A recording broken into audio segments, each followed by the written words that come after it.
Okay, hey, this is Mike, and I'm here with Joe. Joe, how do I pronounce your last name? Is it Marfolio? Marfolio, yeah. All right, great. My head wrestling coach in high school, I love the guy. His name was Coach Folio, so that's how I knew. It's spelled the same way. Joe, I'm so excited to be with Joe here. Joe's an OMG or Joe's an NHBer, and he's had extraordinary success with local and with YouTube in terms of client getting.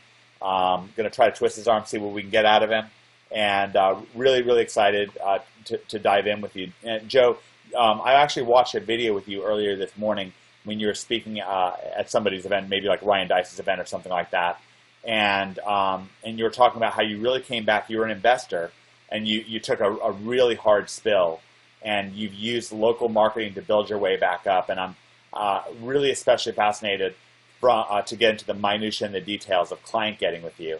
And again, thank you so much on my behalf, on Greg's behalf, on David Mills' behalf. We're so glad to have you here today. Oh, thanks, Mike. Yeah, no problem. So the before and after, like, so you, what was the deal with this $200,000? What happened? Well, it's interesting. I know you guys are investing in silver and gold, and when silver made it up to $50, and then it took a big tumble, I was pretty heavy into it, and it's kind of one thing after another, and some investments unwound, and I kind of went down. It kind of took my whole portfolio down. Got it. But I mean, to really tell that, if you want, I could tell you a little bit of the background story. How I got in with this local marketing, if you want. Yeah, absolutely. Because I think like my story is a lot of people's story out there when it comes to internet marketing. There's some people that really, they do it, they make it, and they make a lot of money. And then there's some people that are always trying, and it's hard for them to kind of get off the ground. Mm-hmm. And back a couple of years ago, I bought a program on local marketing. Before that, I had been doing some marketing. It's like 2011 or 2010. And, I built a website, and I ranked it. I couldn't, and I didn't really sell it. I was so involved in trying to learn how to market, and I was buying all these programs and everything else. I didn't put the effort into really selling that site, but and I didn't need to, because I had investments. I bought and sold property, and I did some other things. And what happened was, back in, I think it was 2011, right when that silver crashed, I lost over $200,000. And if you ever lost a lot of money or been hit financially like that, it really paralyzes you. And I was really paralyzed. I didn't really know what to do, and it was kind of, we went from being able to take a year off and do all this stuff to now I got to really start hustling for work. So I knew how to do local marketing,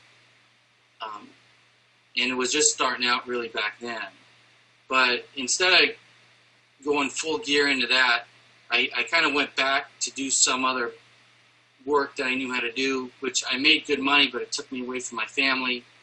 And it always stuck in the back of my mind that, with this marketing, if I did it right, I can be home, I could be working from home, and I could be making, decent, good money. Yeah. So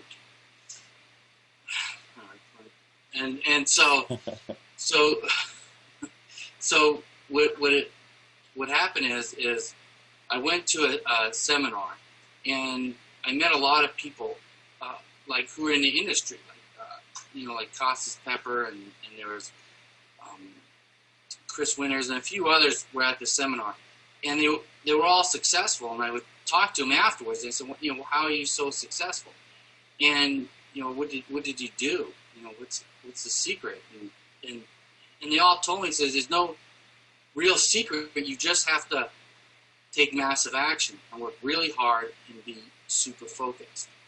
And when I would do my marketing, or when I would try to make money online, I would do a lot of different things. I would do local marketing, I would try to do affiliate stuff, I try to do CPA stuff, and I would try to do all these other things. And when I actually just sat down and just blocked everything else out, and said, I'm just going to try to get a few local clients, because I knew that that's where the money was. You know, I could easily make $1,000, $1,500 from one client very fast. So, you know, I sat down, I did that, and I was able to build up some clientele. You know, there's a few things that you're saying that are keying for me, and I think that what you're saying is very smart. I know Chris well. I know Chris Winters very well. I know a number of people well that have done well with things, and I got to tell you, there have been different eras in the online marketing world. You know, me and David Mills, we've been around the block and around the block. I mean, I've been in online marketing since 1998, maybe 97, maybe 1997 even, a long time. And at least for internet marketing, it's a long time. And I've seen stuff come and go. I saw the dot-com bubble come and go. I, got into internet marketing. I saw, I really saw the rise of AdSense was one of the early big things back in, say, 2003, 2004. There were guys just spamming the internet, spamming the search engines with these really low-quality websites that were really just pure garbage. I had some of them. I think it was like Mr. Tax 101 or something like that. It made a few $1,000s a month. And some guys really scaled this up big time, and they were making tens of thousands of dollars a month. I knew one guy who was making, all the way up to around 2005. He was making $100,000 a month with websites about that were just doing AdSense, and then that kind of crashed, right? Like that whole thing kind of crashed, and a lot of people went running for the hills with that. And then the next thing was AdWords, and then there were lots of guys advertising in Google AdWords and putting up ebooks, and they were doing affiliate offers and teaching your dog how to read and teaching your parrot how to talk and all this different stuff. And again, it was successful. And the guys who were successful with that, they, again, like what you're saying, they really zeroed in on it. They really focused on it, and they took advantage of that opportunity. And again, their portfolios built up, and they made a lot of money. And then then that got wiped out by Google. And the thing is, there's a couple things.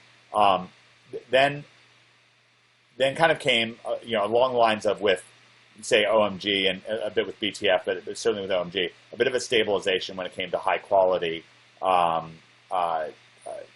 search engine rankings where you could really rank something consistently, and especially where it's really understandable and you can really be light on your feed, and you can do stuff like rank for local sites, and you can be aware of stuff like YouTube and so forth. Right now, local is such an opportunity because so many of the fly-by-night outfits have been wiped out. So many of the local SEO firms have been wiped out. It's hard for them to do pay-per-click advertising. It's very hard for them to rank sites and to keep their sites up, and they have no idea how to rank a video, how to incorporate social media, how to build what you call an asset portfolio, which I really liked. I was doing some background checking on you, and really there's something to this, like being able to get while the getting's good. And that's not to say that it's going to go away. Actually, weirdly enough, with this kind of stuff, with this high quality stuff, it really can have enduring value. But that's all the more reason to dig in, to get elbow deep in it, rather than to. And the funny thing is, you can do affiliate marketing. You do some affiliate marketing, and it's very successful. But you can use it to dovetail into your main thing, which in this case is local marketing. Yeah, and I think, see, the biggest thing is to get a base under your feet. Because you could spend. I've had started a lot of businesses and been successful, and I've made a lot of money, lost a lot of money. But in marketing online, you could spend 15 hours a day if you're not focused and go nowhere. Right. Because you could be doing a little of this. So the local marketing is a great base because you could bring in $8,000-$10,000 a month, and then if you want to try some affiliate stuff on the side, you have your income. You're not.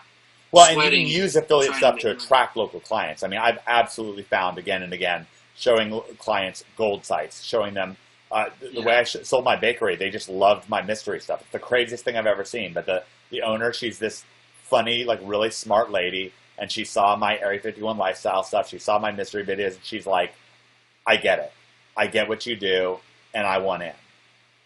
And so there you go. But if you, like you're saying, if you're trying to build a base, going for that, how do I get $4, $5, $6, $7, $8,000, $10,000 a month as a base? Is very, very smart thinking.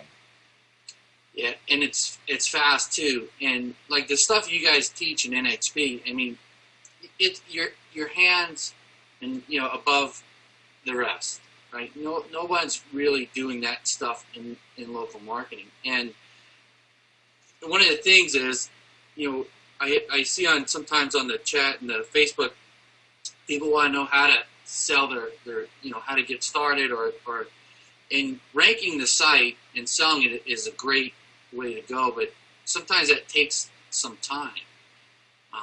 And if people need to make money right away, one thing that I did was I did a lot of belly to belly sales, and I would go and actually talk to people. And I'm not a salesman. No, Even you're not. I've heard you talking. You're not a salesman. You're a nerd, right? Like confess right now. You're a nerd. Tell the truth. Yeah, I am. I'm more of the behind the scenes. Right. Even in the businesses I had that were successful, I had salespeople. I didn't sell, and I don't have good grammar. I'm not smooth. Like you're a smooth speaker, but I'm more of a behind the scenes guy. But yet I was able to go out, to chambers and sell. Chamber of Commerce's deals. Yeah. And we say belly up to people. Really, what you mean is just stand face to face with a person, and you're two individuals, two little people in the world. The rest of the world is out there, but you're just like you and me right now, Joe. We're just two guys. We're just two guys talking. We could be sitting at a coffee shop. We could be, sitting in a coffee shop having a cup of coffee. We could be sitting at a bar. Dude, what's the scoop? What's the story? Just having a real person-to-person conversation, explaining the nuts and bolts of what's going on. Although personal, not like talking at me. You had this great story. I was watching one of your videos, and you had this great story where you really talked yourself out of a sale. You were getting into talking to this guy about how you're going to backlink your backlinks, and you're going to do all this SEO ninja stuff. And the guy after about an hour, his head was set to pop. And so at some point, you got to make it about nuts and bolts.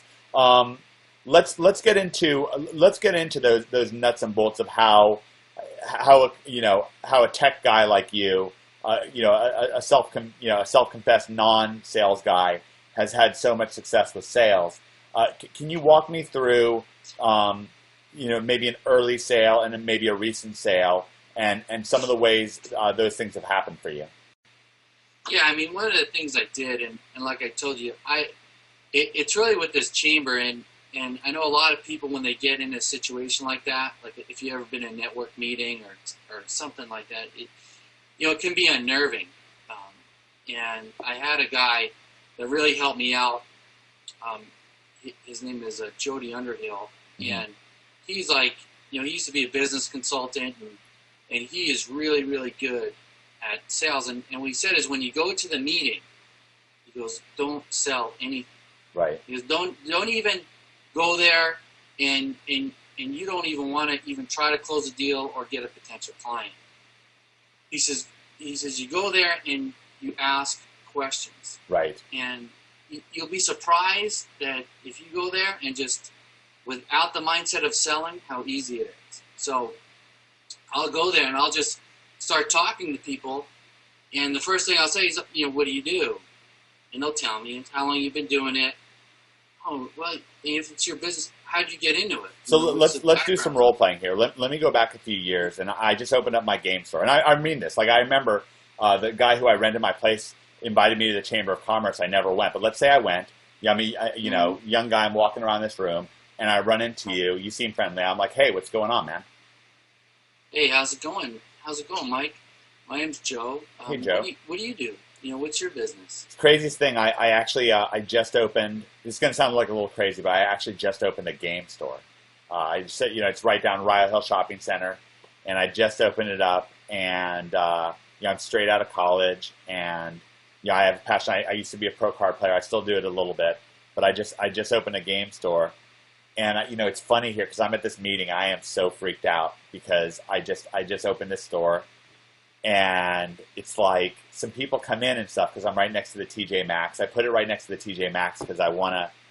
Yeah, I don't know. I remember when I was like a little kid and my mom would drag me to the fabric store and I'd freak out. I'd be like, why am I at the fabric store? I hate this. I just wish there was a game store right next to me. And so I figure all the game, if the moms take their kids to the TJ Maxx and the Ross that's right there, the kids will just drag their moms over to the game store and make sure that they can just stay at the game store. And I mean, that's kind of a good plan. But I just realized, man, I mean, this is a small town, Charlottesville, 100,000 people. If every single person in Charlottesville comes and makes one purchase in my store, I'm going to go under. And I just got to tell you, man, I'm kind of freaked out. Well, that was a lot. All right. Yeah. Well, usually, Mike, when you kind of unloaded a lot on me there. But usually, like, what'll happen is people will talk to you. They'll say, I open a game store. And then, then you kind of could get in a little more dialogue. But say if you told me all that stuff, I would just say, "Wow, it sounds like you're pretty new to opening your own business. Is this the first business you ever owned?" Yeah, I traded some cards on the side. The cards I sell, can be pretty valuable. They can go from being a penny a card to $1,000 a card. So I did some card trading, and then just went straight into opening the store. And yeah, so I mean, really, actually, this is my first business. I delivered newspapers. Oh, well, that's good. What do you like the most out of the game store? I mean, I know you have it as a kid, and it was probably a dream of yours. But what really motivated you to open this? To open a game store? I'm glad you asked that. I think. It really, like when I was a little kid, I mean, I just love games and I'm really passionate about them. And I just feel like there's no good game stores. And, whenever I was a kid, I'd go to stores, I'd go to a comic store or a game store, and the owners would be so mean to me. And I hated it, like they'd always like look at me like there was something wrong with me. And I was just so immersed in their whole world. I thought it was so cool. And so I just wanted to have like a good game store where kids could just come and hang out. And I figured if I did a really good job, made it really mom friendly, that who knows, like someday it could grow really big or I could franchise it or something like that. So that's why I did it. And really it's the only thing I know how to do. So that's why I did it. I can't have a job. I don't know. I just can't do a job. I know what you mean. I've never had a job, but and that's great. I mean, your perspective on it is really, really good. I think you got something there, especially being personable, because a lot of times in business, people aren't that personable. Let me ask you this, Mike. I talk to a lot of people throughout the day. What's the best referral for you? Like, what's the best kind of person I can refer to you?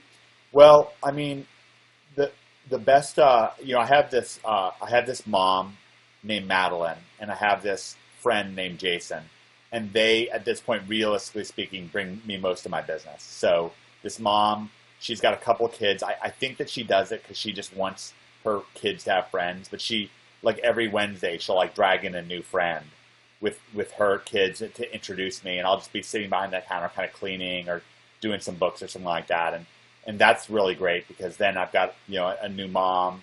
I've got I'm thinking about doing this elementary Magic League where I'll sign kids up and get them to pay me a couple $100 to teach them how to play this game, Magic the Gathering. And I think it's a really good, mental sport. It's a really good mental exercise for them. And it's a lot of fun. And once they get introduced to it, they really like it. This guy, Jason, he brings his high school friends in and, kind of drags them into play. And, I wish I had 100 Jasons and 100 Madelines. I mean, that would be great because realistically speaking, I think I'd go under if it weren't for them right now. Oh, well, I run into some tutors and some other teachers in sometimes in line of work that I do. And teachers would be great. I would love that. Like teachers to tell their kids, just come to my store. I would love that. Yeah. So no, I'll definitely keep that in mind.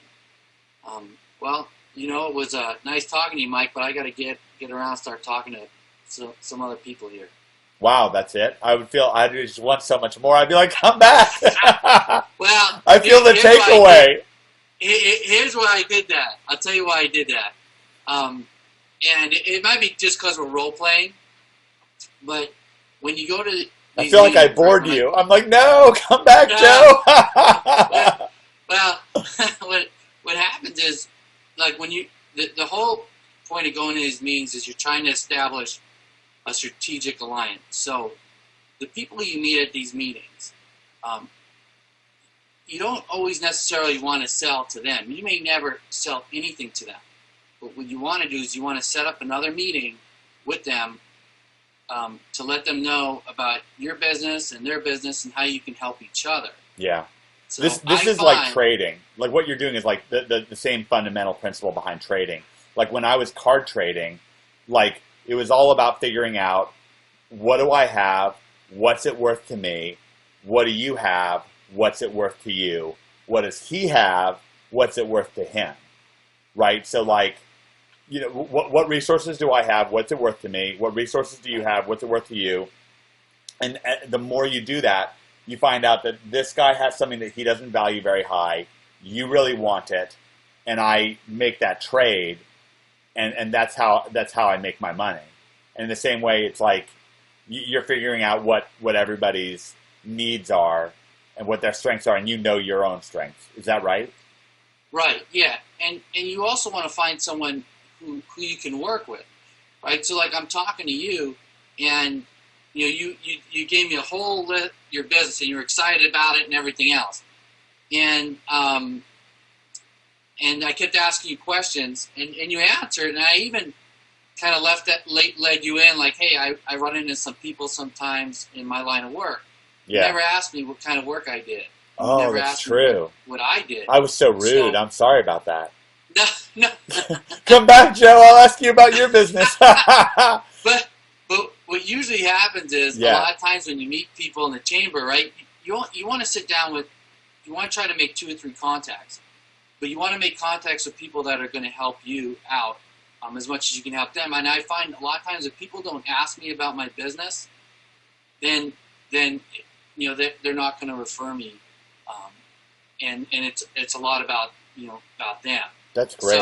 So what if I ask you? Let's rewind. Let's give Mike a second shot at that conversation. So what do you do? What's your line of business that you run into all these tutors and teachers and stuff like that? I help new businesses and businesses who want to expand and grow get new clients. So how do you do that? I mean, do you have like a radio show or something? We do that through positioning and marketing. Let me give you an example, Mike. Let's say that your business is on the busiest street in say we're in San Diego, busiest street in San Diego. Sure. And every car that's driving by, they're looking for a game store. Right. And you have the biggest building on that street with the biggest sign. Yeah. For your game store. Right. I'm going to get everybody. Right? So that's what we do for people when we position them and market them online. Oh, you do it online. So you're like some tech nerd.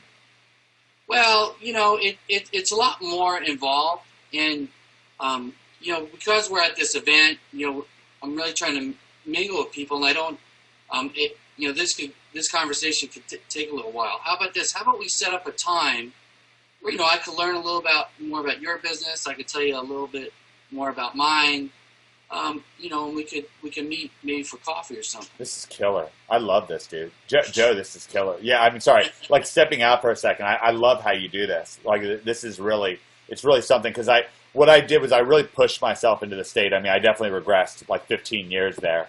As I was being the Mike Longo in the game, because that's what I was like back then. I mean, I was like freaking out. I was like, what am I doing? I have this game store. I have no idea. I have a lease.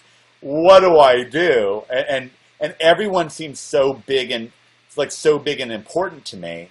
And I just felt like I was like nothing. Like I had like nothing to offer anybody, because I just had this like little game store over in the corner over here.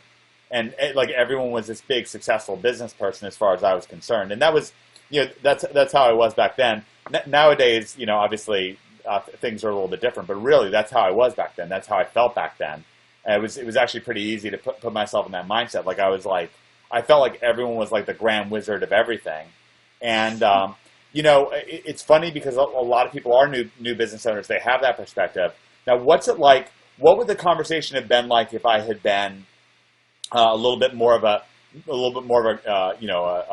silver fox? Maybe I was let's say I was in real estate and I was a little bit more of a savvy hand. What kind of things would I have done differently?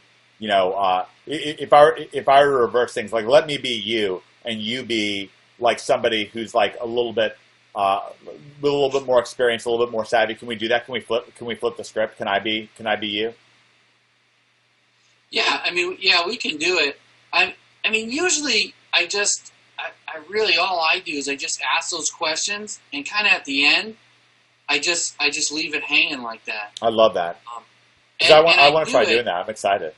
I do it because really you're not expecting that. Yeah. Right. And I'm positioning myself as it's like you're in a dating niche, right? Yeah. So it's like what makes a girl want you? Well, you don't give them everything at the first shot. You have to leave a little mystery there, or sure.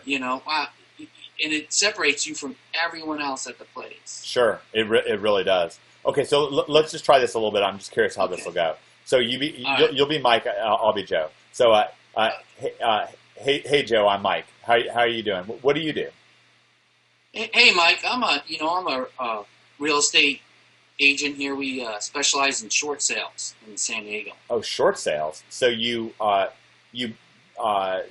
like kind of broker deals with people who've gotten in over their head a little bit?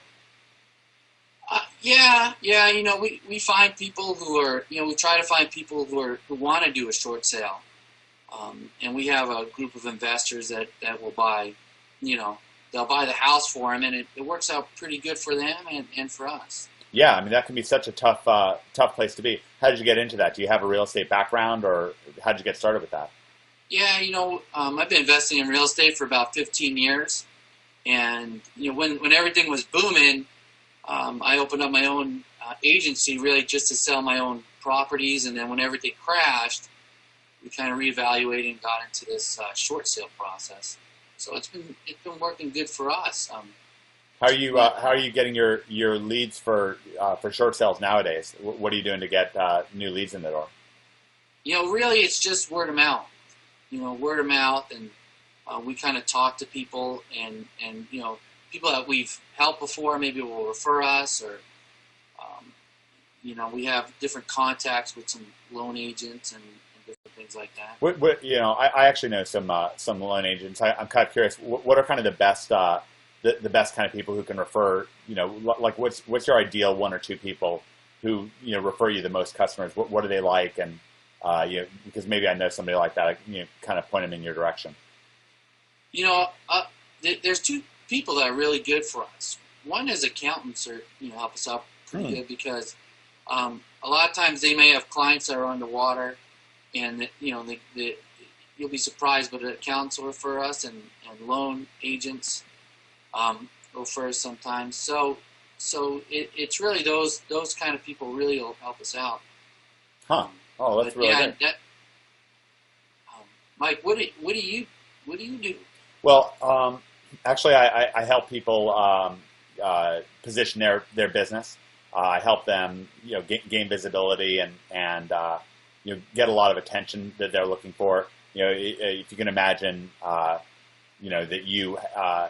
I know the economy is a little bit different now, but let's say that you had a real estate office on the middle of Main Street, and it was a time when everyone was looking to buy or sell their house. It was just, the economy was really up for it, and almost everybody driving by in their car was like, looking for that, and you just had the biggest, shiniest building right there, right in the middle of the street, just looking nice and big and juicy, and just said, Mike's real estate, right there.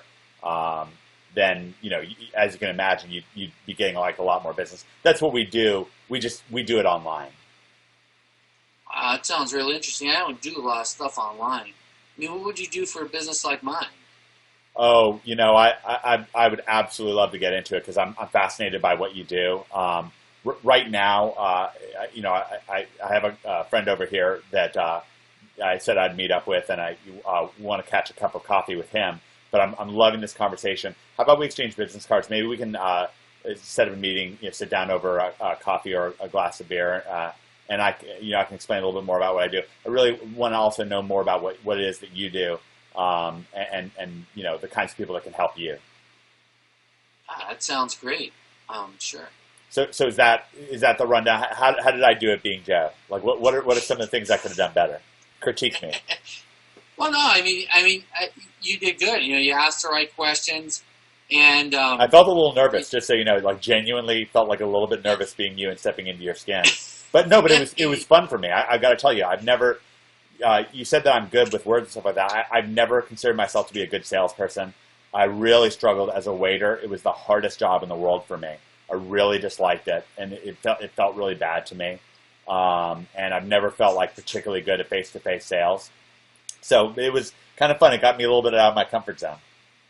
Yeah, I mean, you sounded good. You did sound nervous, because the beauty of it is, or I could say it and be smooth. Somewhat, because I've done it so many times. Yeah. But, and the biggest key to business or anything is when you go out and you talk to the first person, maybe you screw the whole thing up. Maybe you talk to 5 people and screw it up, right? But by the 10th person, you're going to have it down. Yeah. And that's one of the things, especially with this business. I mean, like, in that I blew so many deals, just from talking too much until I finally got it. I really like that. One of the things that we've been talking about recently, I started doing, because me and Greg and David have all these, Jason Clory, have all these Insanity and P90X sites. So, things that are ranked number one for like Insanity versus P90X. So anyways, I started doing P90X, and I was an athlete, just before I was a games thrower, I was a good wrestler in college and stuff like that. And so I was really strong and good athlete and all that stuff. And I started doing P90X, and I was like, man, this is so hard. And I started thinking about how hard it would be for other people as I got started. I used to do 74 pull-ups, and now I can do like 4. And now I'm back up to 6, actually. And I got to thinking about, I don't know if you're a fan of the NFL, but if you're around OMG for a little while, you'll hear me say this. There's a really famous sports story this year, a guy named Adrian Peterson who blew out his knee, and he came back the very next year, this last year, and became the MVP of the entire NFL despite having reconstructive knee surgery. And I was watching some interviews with him, and he really just had this great comeback attitude. And I feel the same way about you, Joe. I feel like you really made a big comeback. And I think that the anatomy of a comeback is always the same. I think that it has to do with your attitude, and it's a mixture of two things. It's a mixture of being humble, not beating yourself down, and not phony humble, but truly humble, where you know what you've got, you know what you're working with, you know where you're at, but also a real aggression inside of you to improve, a real ruthlessness for improvement, and really going after it, saying like, I've got what I've got, and I want to get somewhere big. But right now I am where I am, and I'm just going to relentlessly keep going and going to improve.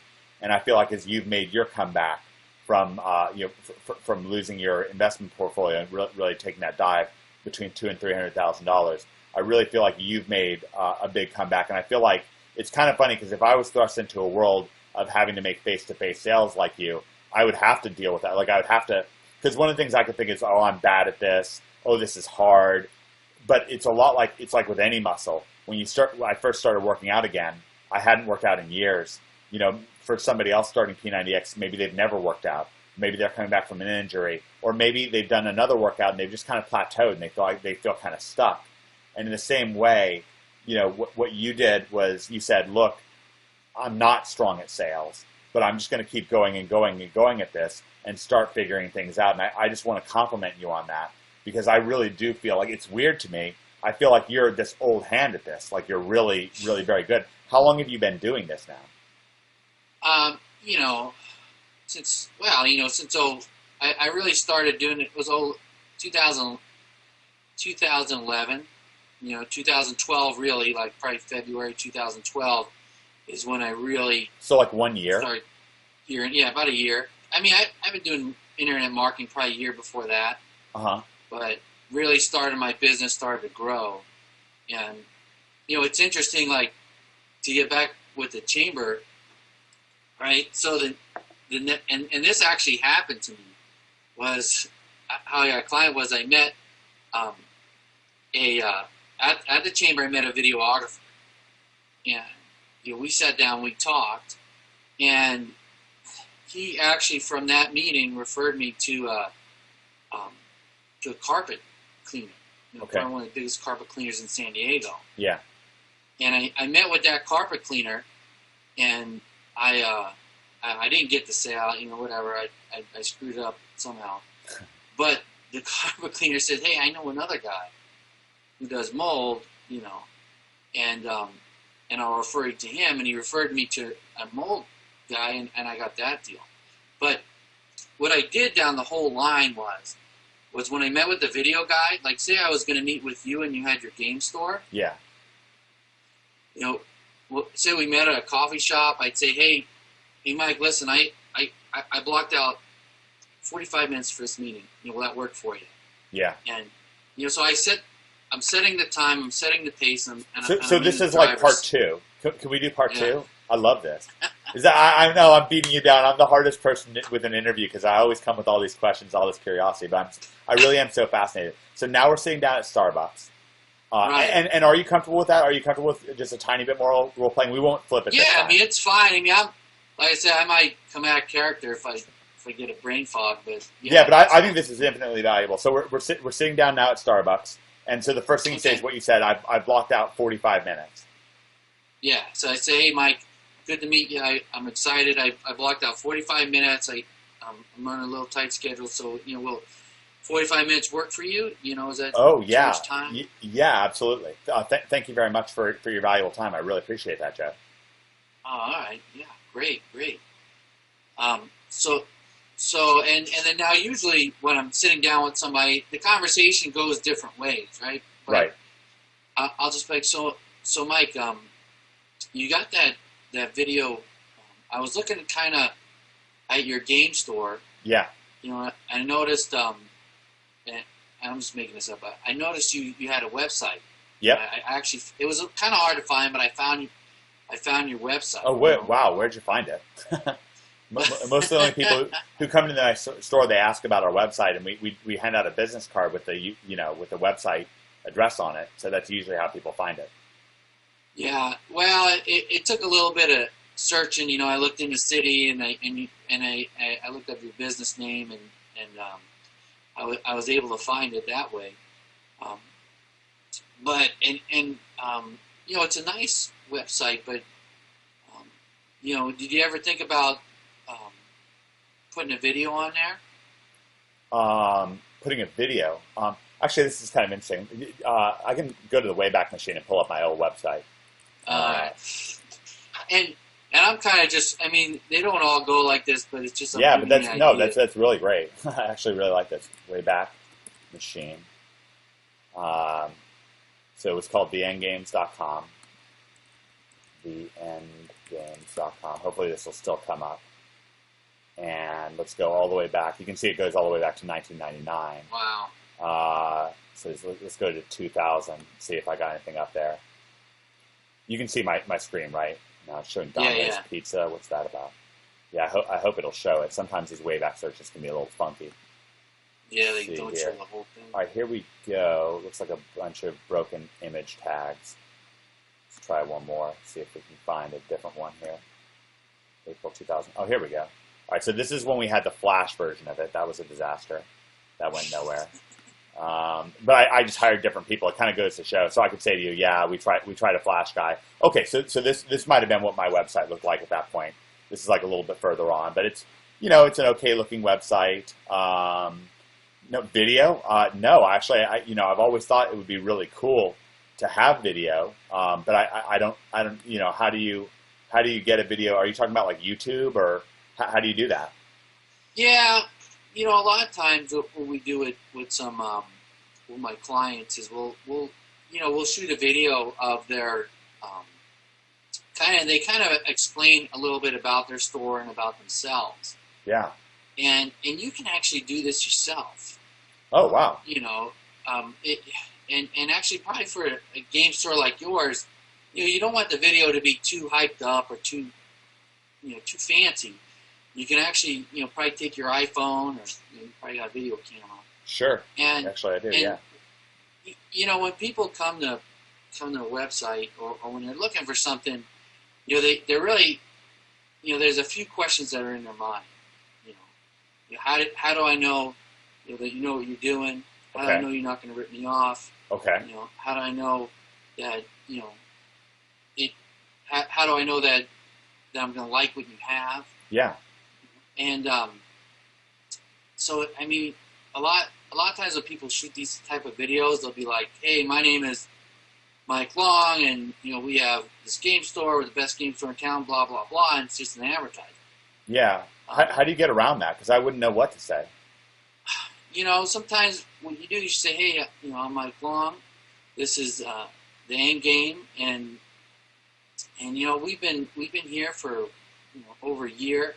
We have a lot of moms that come in, a lot of high school. Oh, I like students, that. Yeah. A lot of high school students that come in, and we've we've had thousands of customers come through our door, and we try to make the experience good for everyone. And you just talked a little bit about the experience they have, and how they can you just put a little trust in them, and you don't really sell. You sell without selling, but you make a connection. I love that. I love what you're saying. Also, as a separate aside, stepping out of the role playing, I love what you just said. I think that's freaking killer.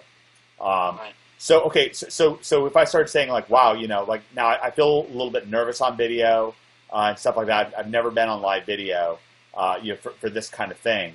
Do you have an example that I can look at, or have you done this for somebody else where I can see it?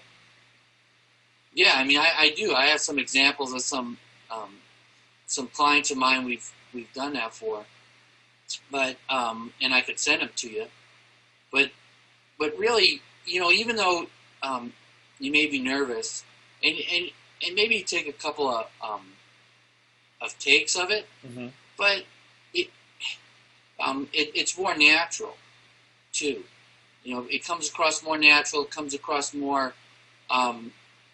And people really relate to that. Like, for example, say you're looking for a dentist, and you're on page, you pull up page 1 and you go through all the websites there, and they're all kind of stock photos and they're all kind of the same. Yeah, sure. There's like really cheesy, generic looking sites. I know exactly what you're talking about.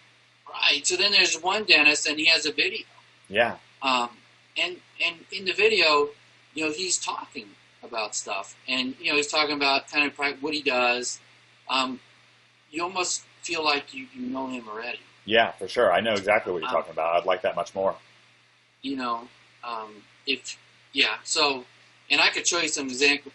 I actually have a dentist that, we shot a lot of videos for him, and it was just him sitting in his office. He's a holistic dentist, and he was just talking about mercury and fluoride and the dangers. Yeah, and some of his videos get thousands and thousands of hits. Are you serious? Yeah, and it's thousands of hits. Yeah, that's amazing. And really, when you make a video, one of the things you want to keep in mind, like you can make a video for your website, or maybe you have a YouTube channel, and people who are looking for games. There's certain buzzwords that you can actually put so your video will rank for that. And rank where? You never know. Where would they rank? I missed. Sorry, where would they rank? Well, like say you put a video together on a new game that came out, right? And maybe you have I don't really know enough about your business, but maybe you're going to sell the game, and you make a video. I see you got something here on, I don't know if this is a game or not, the Apocalypse or Plane Shift. And so you say, hey, Plane Shift, what you need to know. Yeah. or plane shift cheat codes or something like that, right? That people are going to want to. Yeah, people would eat that up. Yeah. Right. So that'll show up on Google? It could, or more likely it'll show up. It could show up on YouTube too, and then that way you get a little buzz around, people start watching it. I mean, it gets a little complicated, but that's a couple of things you can do. Wow, I would really like that. I mean, you said you have a service. Like, how much do you charge for your service? Because I mean, I think that could like really help my website. I think that the people coming to my store would love that, and I mean, I don't know how to do it. Yeah. I mean, I do have a service, and I could kind of get that. I can get into that with you and kind of show you what I'm doing. Can you hold on, Yeah. I get this cat's in here. Yeah, no problem. Oh. Take a brief intermission there. Awesome. Yeah, that's working at home.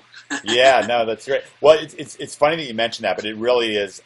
It's such a pleasure having a home really be your home base. You can have little distractions in the background, but at the end of the day, you're home, cuts your costs, and it's just great. You're home. Oh yeah, I mean, like I took my kids to school this morning. I'll pick them up. Usually, I'll pick my son up from kindergarten. So it's really nice. Yeah, definitely. So yes, so if I asked about how much it costs, that's where we were. Like going back, what I was trying to get at with that whole role play is what I'll do sometimes is like say I meet you, you're a game store, right, and you probably don't have a lot of money, right. You probably really couldn't afford my services, right? Right, because I'm going to charge. I can't do it for really cheap, right? But what I can do is I give you a lot of information, that no one's ever told you before. Absolutely. And I don't care if I make any money off you, because I know that you're going to be my advocate. Yeah. You're going to be. I'm the educator, right? So it's called. There's an educator advocate. Yeah. And so I'm the educator, and I educate you, and you become my advocate. Because that's going to both get you traffic.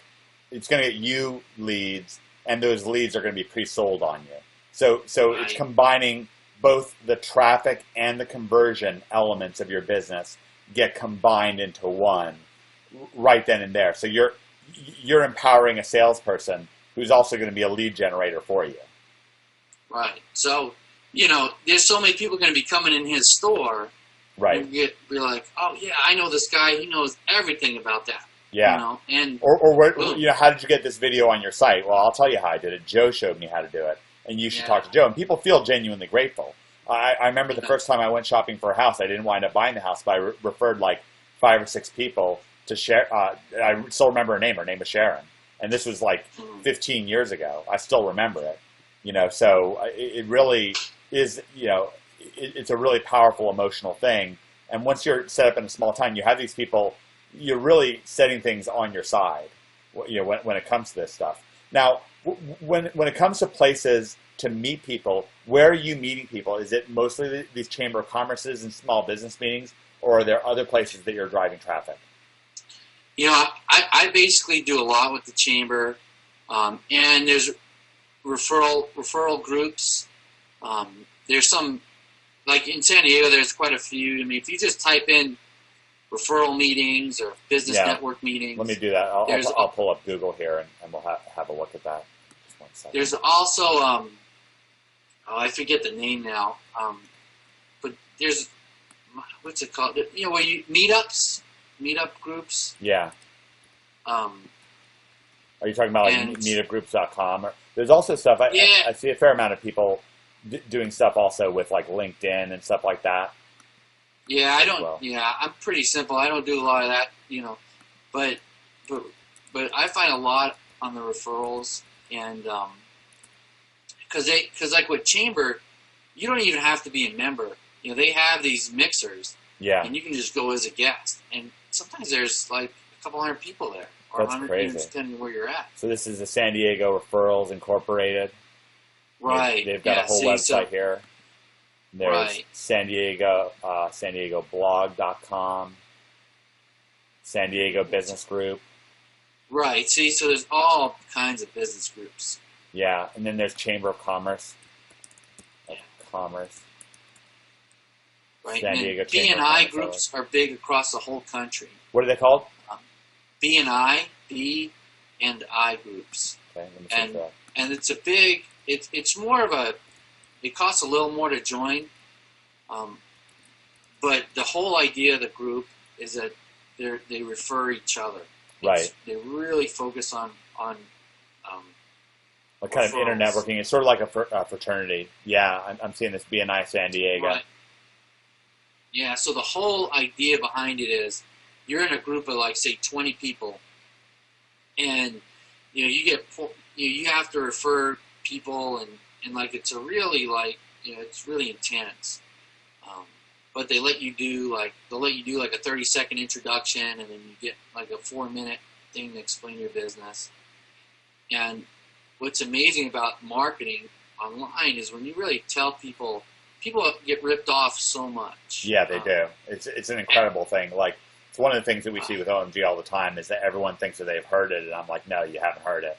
Like, you can just be number one for a number of different things. It's crazy. And especially like with local businesses, Yeah. Every dentist, they get bombarded, and the people I've worked with, they've spent thousands of dollars, and they're sick of it. They don't want to hear it, anymore. And because but when you get into a referral situation, or when you do what I did, you're the guy that knows this stuff.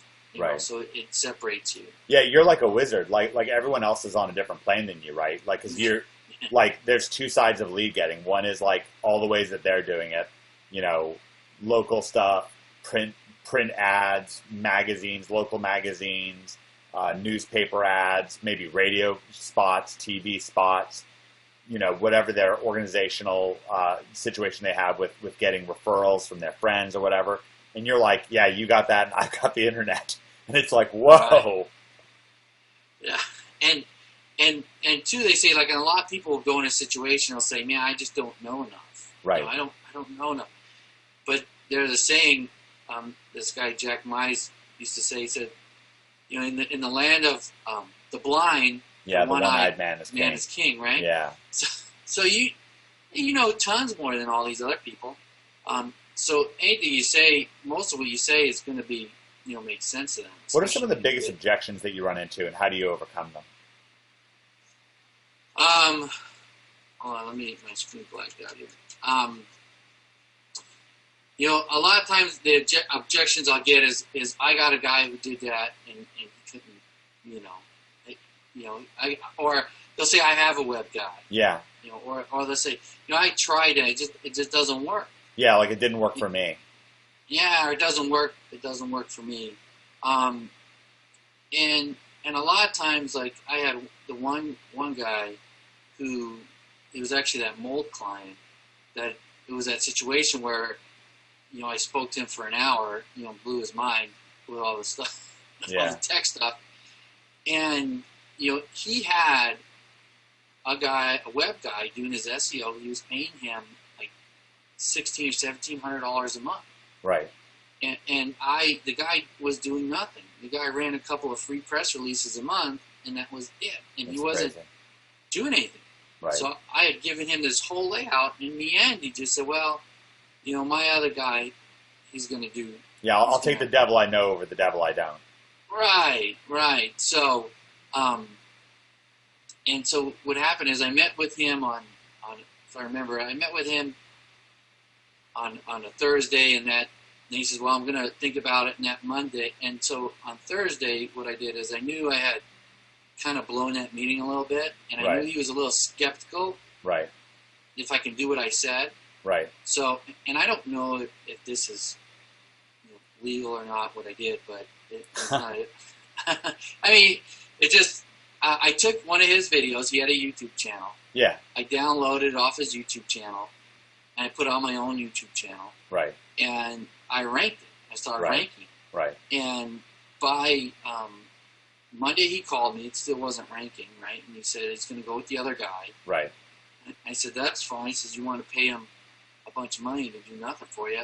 I mean, he hasn't done nothing for a year, but I kind of took the approach of, I always try to take the approach of I'm so busy, that's okay. Yeah, sure. I said, by the way, I said I started ranking a video, my team did, and if it happens to get on page 1, it's because of what we were doing to it, or I forget something like that. I said, but I made it like it was my team, and it was only me. I didn't have a team.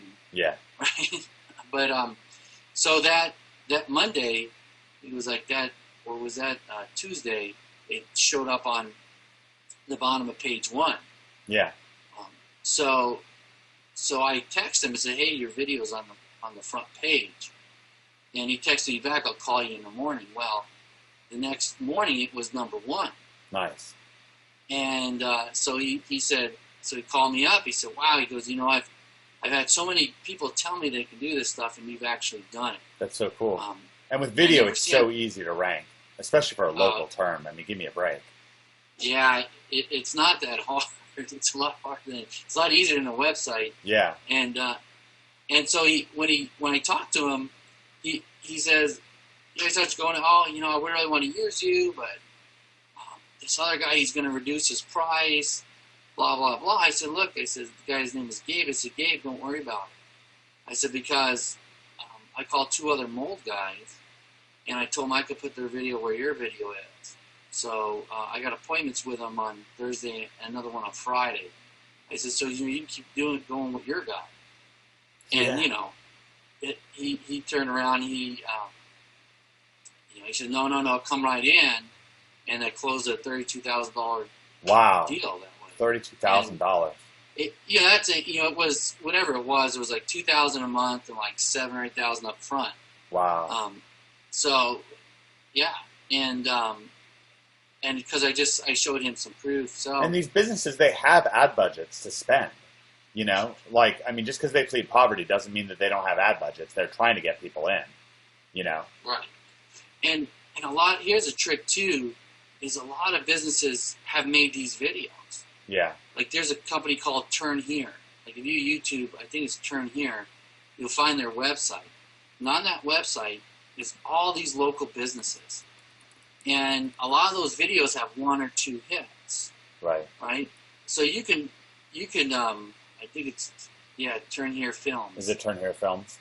It says 1,300 videos. It's incredible. Right? So you can take some of those videos, and you can either, if it's a higher end client or if it's in a niche you want to do. Yeah, this is Turn Here Real Estate. There's just a bunch of videos, but a lot of them, some of them have some significant views. Like this one has 1,000. This one has 600, 500. So some of them have a decent number of views, 20,000. But some of them just have a few views. Right. 100. Usually, I haven't looked on this in a while, but what I would do is I would find, and there's a couple other sites. I have to get the links to you, but there's some sites. If that might not be the right turnhere.com. Yeah, and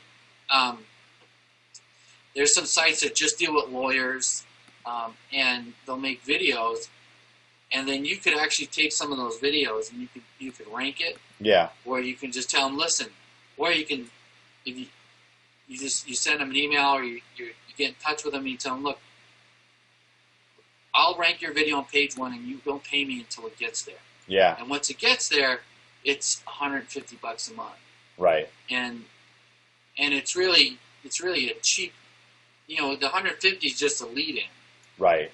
And then you can get, once they see you've done that, you can get the rest of their business. So they feel really confident at that point that you can rank them because you show them some results, and then really, ranking a video can just be setting up the keywords right, the tags, and then a couple Fiverr jobs, and you can be on page 1. Just like nothing. I wouldn't pick like a huge.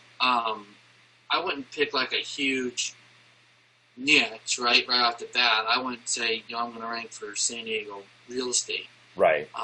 Because I'd pick something a little low key or just something that can really show them that you can. Yeah, like find a real estate agent, El Camino. Yeah, or like even in San Diego, like if I was going to do a bankruptcy lawyer, I'd do like bankruptcy attorney Carlsbad, which is a sub-city in San Diego. Right. And something like that you can do. Um, but there's a lot of, there's different options out there. Yeah, I love the technique of taking somebody who's already got a video and ranking it, or shooting like a quick impromptu video. You could even do it at the appointment where you meet them for the coffee or whatever, and just say, hey, I'll show you. I'll just take a brief 2-minute video of you, ask you a couple questions about your law firm, and I'll sling it up on YouTube and do it right then and there. Yeah, I mean, yeah, and you could even do like I've done, which I was telling David about. It's a website called Sparkle, and they actually make YouTube. They make hand-drawn doodle videos. It's like 14. It's Sparkle. It's SPARKOL.com. SPARKOL.com. Sparkle.com. Yeah, SPARKOL.com. Yeah, this is an amazing service. I saw some of your YouTube videos that you do this way, and it's brilliant. And these are like $20 for just quick doodles, right? Well, it's $14. It's $14 a month, and then you make the videos yourself. Oh, cool. But I have an outsourcer. She does it for me in the Philippines. But you can find people on Odesk to do this. Yeah. For really cheap. I think there's like even a guy what price? that makes them for $40. $40. Wow. Yeah, but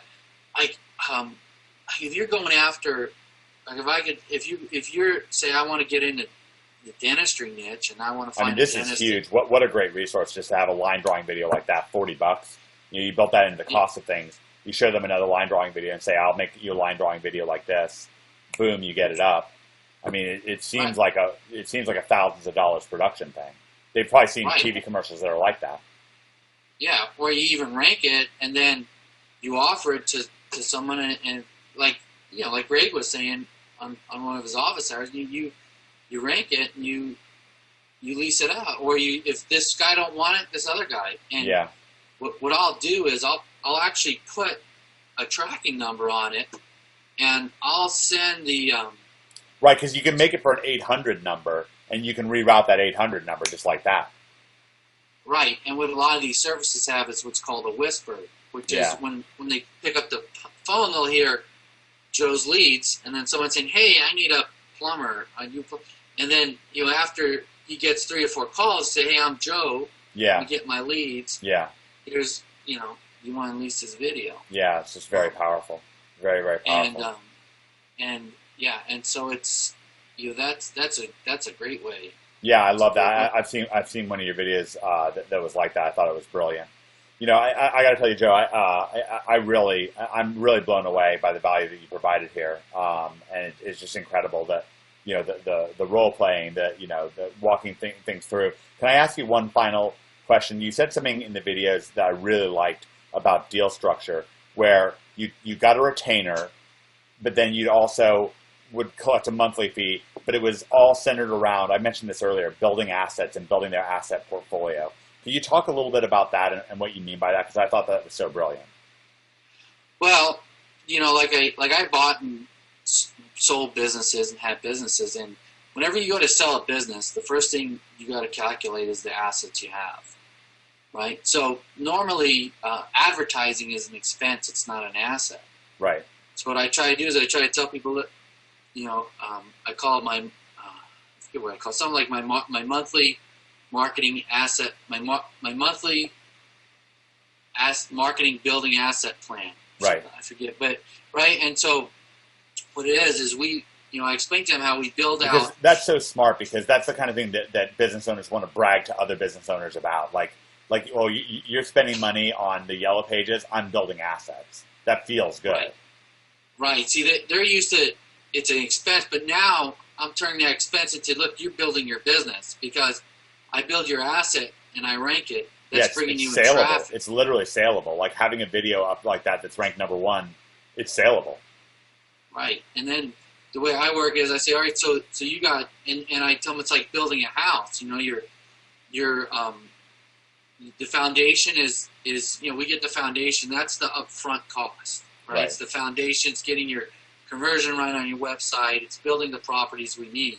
Right. And then every month, we're building on that foundation by ranking your videos, by making new videos, by building articles, and all this other stuff. Right. This is putting your information in hundreds of places on the web that are always going to be there. Right. So I said, if you spend $2,000 a month on pay-per-click, you stop your pay-per-click, the leads stop coming in. Yeah, they're gone. Right? So what I'm building is this stuff is going to compound on each other. Yeah. You know, so you're just going to keep growing and growing and growing. If you go to sell your business, you know, you can just how do you get your client to say, well, I have this whole system set up. Yeah. And plus, realistically actually, speaking, they're typically getting more than $2,000 worth of pay-per-click advertising out of this sort of thing anyways. Oh, yeah. It's huge. And tell you, I actually have a dentist that it was the first website. Remember in the beginning, I told you I built a website. Yeah. It was for dentists. And I built it, and I sent out like 10 emails.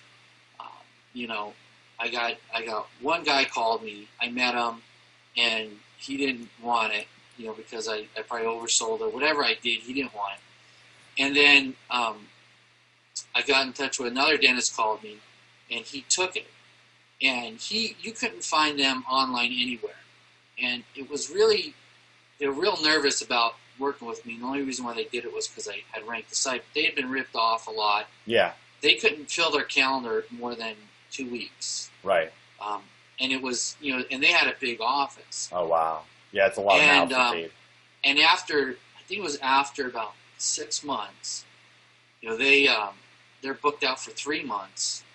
And he sold his business and retired after a year. Holy cow! Wow. So this stuff works. Yeah. And you've had success. I mean, you've had. What was your first like when you as you really dug into this stuff? Your first like once you really hit your stride, your first month you made an extraordinary amount of sales. Is that correct? It was like 100,000. Yeah. 100,000. It was for 2 months. In 2 months, yeah. So in 60 days, $100,000 worth of sales, and that amounted to how many deals was that? That was 4 deals. So 4 deals, did they average about $25,000 a pop? Yeah. Wow, and that's wow. And at the same time, you're changing people's lives, and then now with NHB, like you feel like pretty confident about being able to fulfill, you know, on any kind of an order at this point. Oh yeah, I mean the stuff Greg shows is great. I mean I've been doing this, and I joined NXP, and I, you know, because you're always learning, and and you could with NXP you could fulfill, you know, you could fulfill it for sure. And even if you run into a problem, you just, you know, email Greg or get on office hours.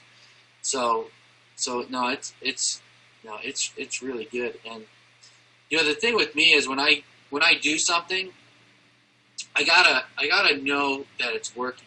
Yeah. Like if I'm going to charge you $100, I got to give you $200 of value. Sure. And when I first started, I didn't know that I was actually gonna, you know, I knew there was traffic and I knew that it can help people, but I didn't really know it was, you know, so I was a little hesitant. But once, like that dentist and all my other clients, you see how their businesses just take off. Yeah. And you turn them around, and it makes you like, wow, you know, it gives you more incentive to say, yeah, this stuff really, really works. Now, in terms of helping them actually convert, do you have any tips for helping their actual websites make sales and get referrals and get people actually in the door? I mean, you know, I always try to have them put a video on the front page. I also have them get some video testimonials. Yeah. You know, real ones. Do you help them with that? Because that oftentimes can really be frustrating for people. What's that? Trying to get getting testimonials. Yeah, you know how we do it. It is. It's hard sometimes. But you know, sometimes people will do it if you ask them right in the office. But we'll run a contest, and depending on your client, usually they'll give something away like an iPad. Yeah. We'll do like a Facebook landing page, and what they'll do is they'll make a video. Hey, we're having a contest, you know, and they'll have 3 ways to enter. They can leave a review on Google Local.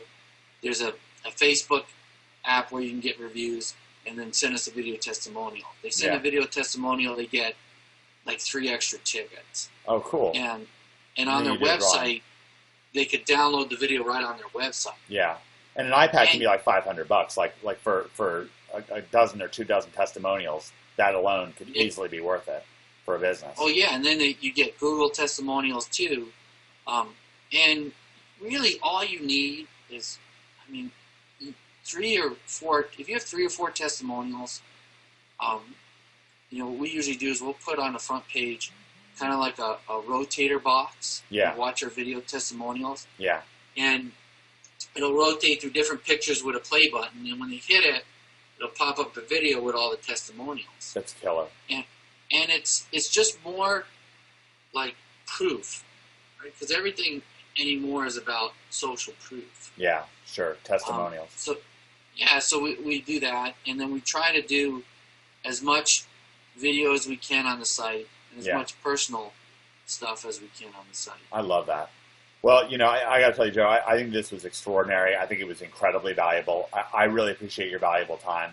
I know you know more about some of this stuff, so I'm kind of hoping that I can track you down for a follow-up interview, even the next few days. But I thought this was killer. I know at some point you got to go and get your kids, but you know, we've already gone for well over an hour here, and I just want to know, you know, this is one of the things that's made NHB very valuable for me and Greg and David, has not just been the financial success of the program, but really, you know, joining forces with people, seeing their businesses blossom, and working with them like, you know, we're working with you right now, and we're just very, very grateful for this this time that you've apportioned for us. Yeah, no problem. Well, thank you. It was a pleasure talking to you. Yeah, definitely. Being part of the group here. I appreciate that, and I really do mean, like, if, you know, if you're willing to do a follow up at, you know, sometime next week or something like that, I would really like to know more. Tap your brain a little bit about local and a little bit more about what you know about video. I think you're a wellspring of information. Very, very valuable. Yeah, no problem. Yeah, all right, set that up. All right, appreciate it. Thank you so much, Joe. Take care. All right, bye. All right, this is Mike, and I'm really pleased to be back. We had this is day 2 of my interview with Joe Marfolio, and I got to tell you, Marfolio, you know, yesterday was just so valuable, so invaluable. I rewatched our recordings on client getting, and some of the behind the scenes stuff that you're doing, and Joe and I ended up going back and forth a little bit by email. I think we were both like really juiced by what happened, and so we're going to follow up today. Talk a little bit about the local listings in your area, and a little bit more into video. And I just really appreciate you meeting with me again, Joe. I think that anybody who saw that first video is going to be really pleased to join forces with us on this second video here. Yeah, okay, no problem. I'm glad to be back. So let's explain what local means. It's a little bit different. It doesn't just mean your local area, but if I type in, let's say, restaurant Charlottesville, let's say just restaurants in Charlottesville, I guess is fine. Then what's going to show up here is there's going to be a few, whatever, Urban Spoon, TripAdvisor, Yelp, and so on. And then what we're going to see is a bunch of local restaurants. C&O, it's right down the street from me, and Epi's and Zocalo. These are restaurants. These are the local listings. And Joe, you have so much more experience. I mean, I have just the barest bone. I mostly just make sites and make them #1, videos #1.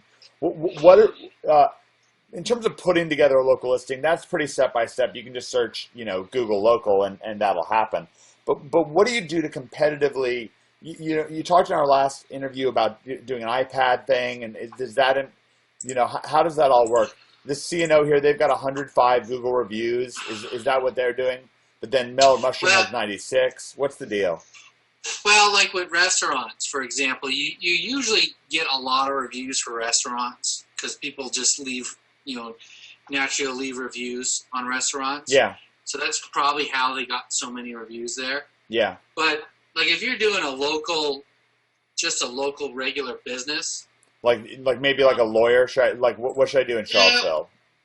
You can do a lawyer. You can do a carpet cleaner. All right, so let's do personal injury. Okay, yeah, because they'll probably have their stuff set up pretty good for the most part. All right, so let's do personal injury, lawyer, Charlottesville, and actually, I want to try personal injury attorney.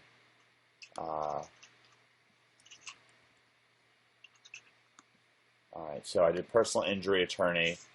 And actually, this number one site here is me. So it's a little silly that I'm actually not using that. That's pretty bad. I had no idea I was number one. I thought I was like number 5. I got to do something about that. I got to rent that out. That's pretty good. That's a big. I got to rent that out. That's a lot of money sitting right there. It's a little embarrassing to me, Joe. I really. Sorry. Yeah, I am a little red faced right now. Okay, so I'll do something about that. But anyways, okay. So talk to me about what we've got going on here. We've got Marks and Harrison, the Warren firm, and Gary Kendall. I actually know Gary Kendall. I got to track him down and talk to him about this site that I've got that's number one. Anyways, go ahead. All right. So if I'm looking here, because I got it on my screen too. So if you hit this Warren firm, right? They got one review. So yeah. If you click on that review, it'll take them to their Google local page. Okay, I see that. Now let me just log in here, and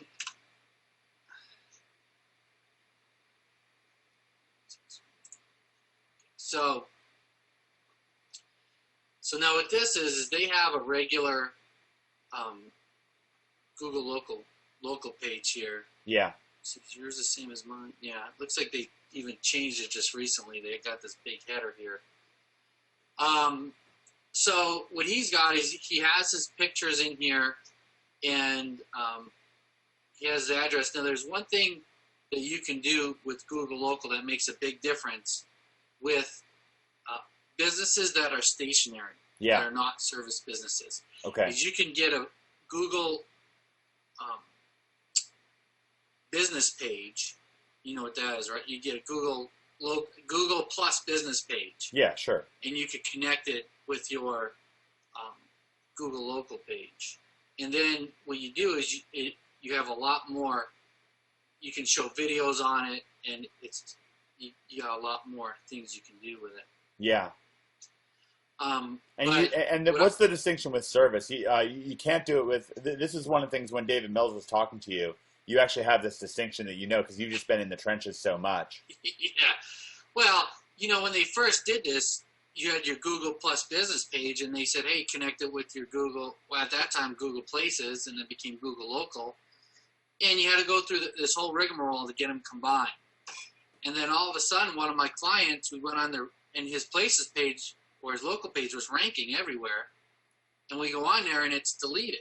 And there's a big red banner that says, hey, you violated the terms of service. So after spending a lot of time finally getting in touch with them over there, they said, well, Google Local and Google Business, that combined page doesn't support service businesses. So what's a service business? Like, what's the definition of that? Anything that you go out to someone else's, you go out to, like a carpet cleaner. Okay. He doesn't see people at his office. He goes to their house. Why? What a weird distinction. It's really strange, and what about pizza delivery? Yeah, if they have their own location, I don't think they do it. But yeah. For this one service that I have, they did it for, and I have an associate up in Seattle. Yeah. And they did the same thing to her client for the same business. Wow, it's crazy. So, who knows? So really, if it's a service business, I don't combine them at all. But for like a lawyer, for a doctor, dentist, for a bakery, a restaurant, you're fine. Right. So, if you want, I can actually show you this one because it's not one that's. If you type in, let me see if I can bring this up. It's in a. Kind of excited that I'm ranked number 1 for that. a fun little thing. I got to call one of these lawyers as soon as we get off, just so you know. But this is, I think that one of the things that's valuable about meeting with me and Joe like this is that you get to see our attitude about things. I hear about people watching videos and fast forward and not paying attention, doing other stuff. I think that's a huge mistake when it comes to the material that we're sharing with you. Because you're not just getting the value of the information that's included, And of course, you're getting like a little bit of fellowship, a little bit of time with us. I mean, it feels like you're here because we feel like you're here. I mean, we're talking to you as well. Yeah. But the other thing is you get to see our deeper assumptions, the things that we care about, the things that spark our attention and excitement. And I'll tell you this, like, I'm a little distracted right now because I'm thinking about calling these lawyers and getting one of them signed up on. First, I'm going to sling up a good-looking page there. I'm going to make it look really good, and I'm going to start selling personal injury attorney phone calls. Anyways, I'm sorry. Yeah. Go ahead, Joe. So where can I go? I just put that in the chat box. Type in Santa Monica business valuation. Okay, so I'm going to go to Google, and I'm going to type in Santa. And I'll show you this. It's a business broker I have, but how we set up the page. And what is it? What is the Santa Monica business valuation? Is this you right here, number one with the video? That's number one. But if you go down to the, I don't know do you have a places page on yours? Okay, he's in the B spot right there, Acquisition Services Group. Okay, got it. So click on Google Plus page. Did I do it right? No. That takes you to the website. Okay, so if you go back and you hit Google Plus page, I'll take you to the Okay, Google Plus page, got it. Okay.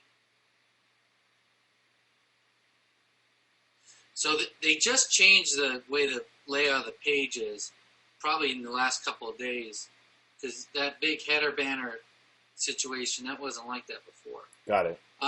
But you can see here, his about us is filled out. Yeah, he's got a video right here. This is what a page looks like when it's combined with Google Plus. Yeah, you have got posts here. Photos, posts, and videos. Yeah, see that. And then now, about.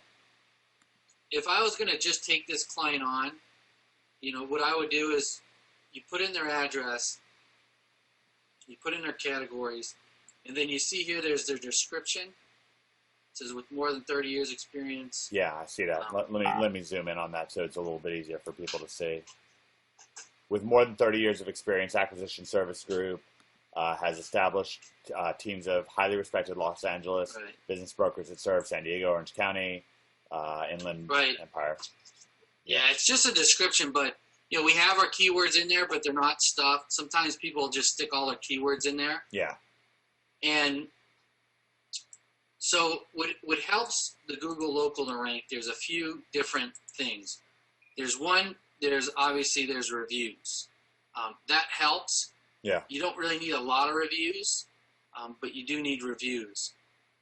A big thing is what's called citations.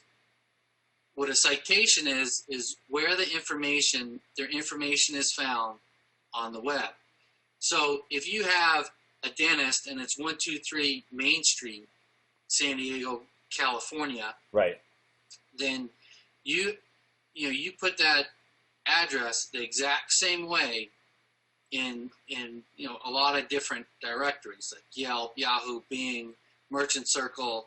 There's over 300 local business directories that you put your information in. Yeah. And you have to put it in exactly the same.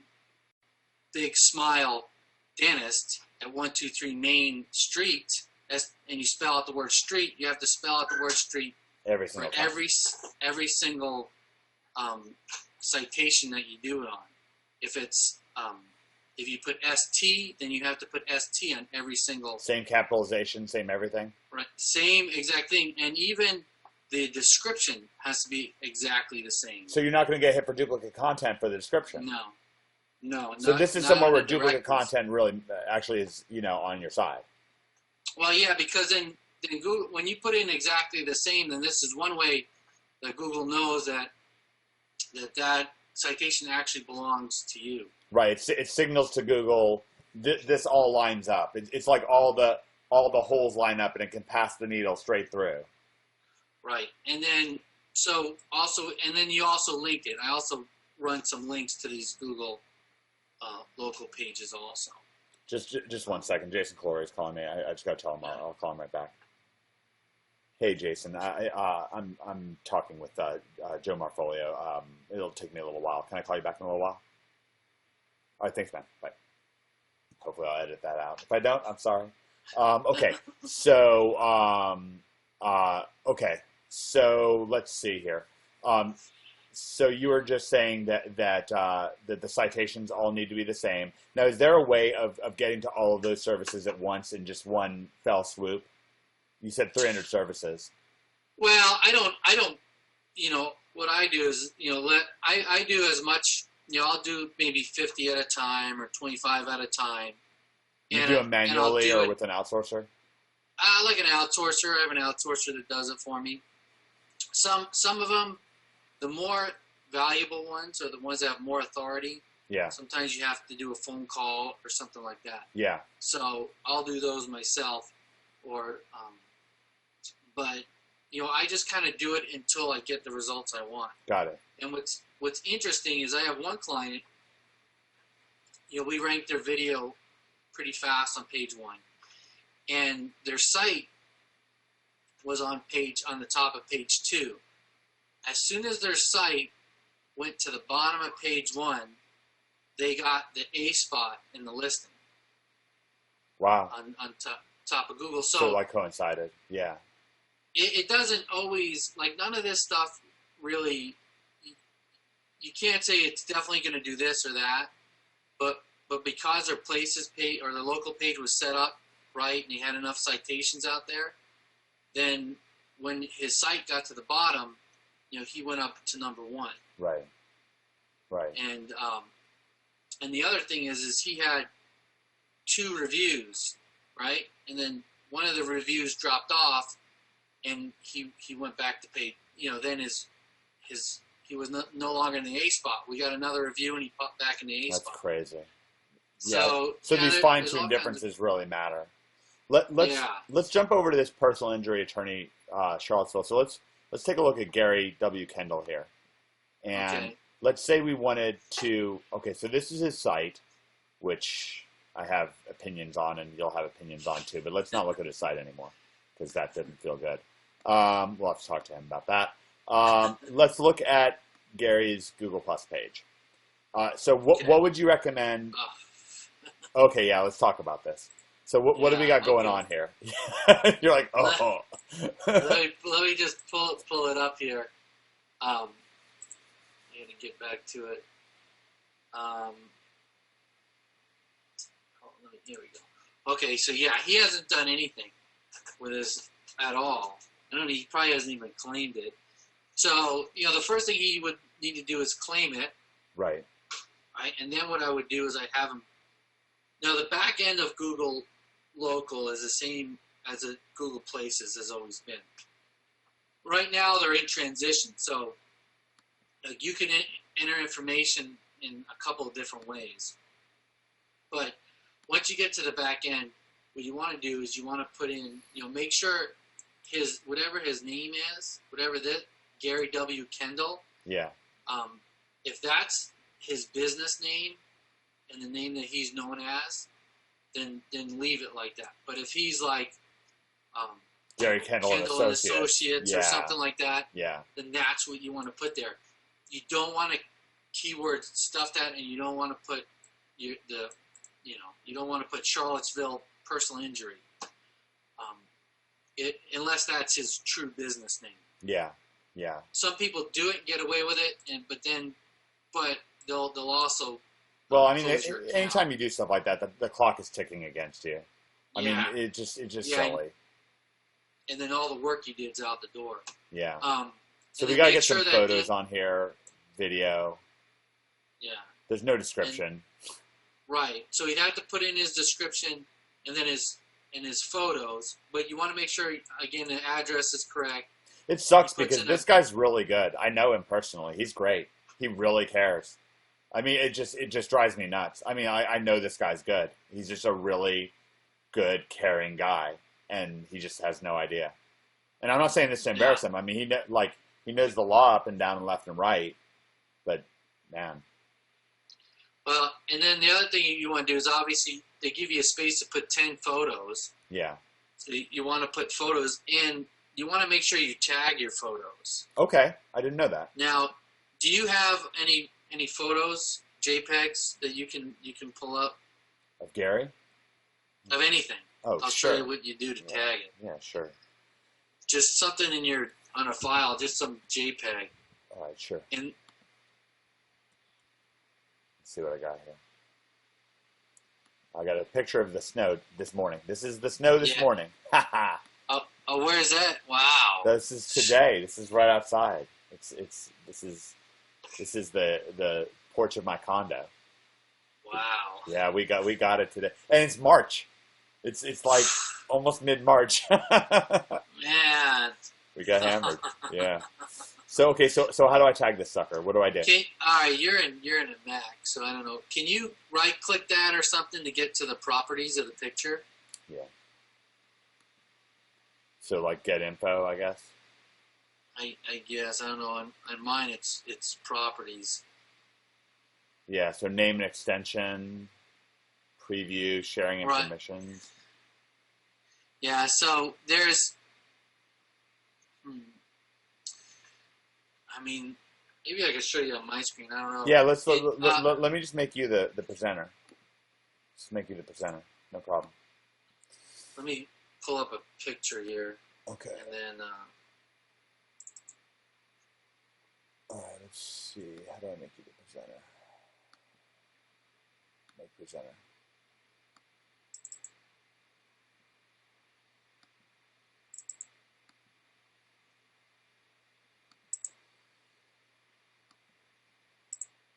All right, so I made you the presenter, so as soon as you accept it, it'll show your screen. Okay, what I did, I think. Do you see my screen? Yeah, I do. Which one do you see? Do you see a bunch of pictures? Yeah, I see a bunch of pictures. Okay, so say for example, this picture here, oak and primed. Got it. Whatever this picture is. So I right-click it, and I go down to Properties. And then in Properties, there's a tab that's the detail view. Yeah. So say, I want, say just for Oak Stairs, right, San Diego. Say I want to rank for that. So I put that here. Yeah. Subject, something about whatever the stairs. Put the different tags in here. What would the tags be? Are they like keywords? Yeah, keywords. And then you put like the related keywords too. So it would be, Oak Stairs, or whatever it is, whatever the keywords are, and you want to put this, I don't even know what that is, a semicolon, whatever, it's a dot and a comma. Yeah, semicolon. That's how you separate these tags. Okay. So like Oak Stairs, semicolon could be Oak Stairs, Santa Monica, whatever. Yeah, whatever it is, put your city in there and everything else. Yeah. Comments, just put a couple of sentences here. And so what this does is it sticks your keywords right in the picture. In the picture. Right. And then you load the picture up into your Google local. And that stays locked in. That becomes actually a part that picture then becomes rich with information. Right, with the content. So that's cool. So then you put that all in here. That's cool. And then also, if you're loading up into this, you put your information in here. There's going to be a place for videos, and even though it doesn't show videos here, you still want to put it in the back end. Yeah. Let me see. Let me try something here, because I think I have some. This is I'm logged in an account that's I don't really use, but I think I have some listings in here. Yeah. Some old ones. Yeah. And I'll show you what I mean. So, yeah. So let's go here to Leadfoot Marketing. That's funny. This was a bit. That was a name I had, but I didn't go with it. So, and I never did. So what you want to do is you want to put obviously your name here, the correct address, your email, your phone number, description, categories. So you can add up to 5 categories. Yeah. But you want to make sure that at least one of the categories is one that Google recognizes. Suggests. Yeah, sure. Yeah. See, they'll make suggestions. Like interior design or whatever. But right. So at least one of them should be a suggestion. Okay. And if all the customers come to your business location, make sure you click that. But if you're a service business, Yeah. it's very important that you click this. Okay, got it. Because if you don't, like say you're a carpet cleaner and you click this, then you can get your local page Yanked. taken down. Yeah, sure. Just because of that. Sure. And then you go to the distance from here, or you can list the service areas. Got it. So, you can do either one of those. And then here, and then this is where you have the photos and you have the videos. Right. And then you can just put some more information in here, even though it's not going to show up. I usually put about 4 or 5 related keywords right here. All right. So at that point, you're just kind of keyword stuffing. Yeah, but it's kind of like details you want to know about your business. So, if I'm doing it on marketing, I'll put video marketing or.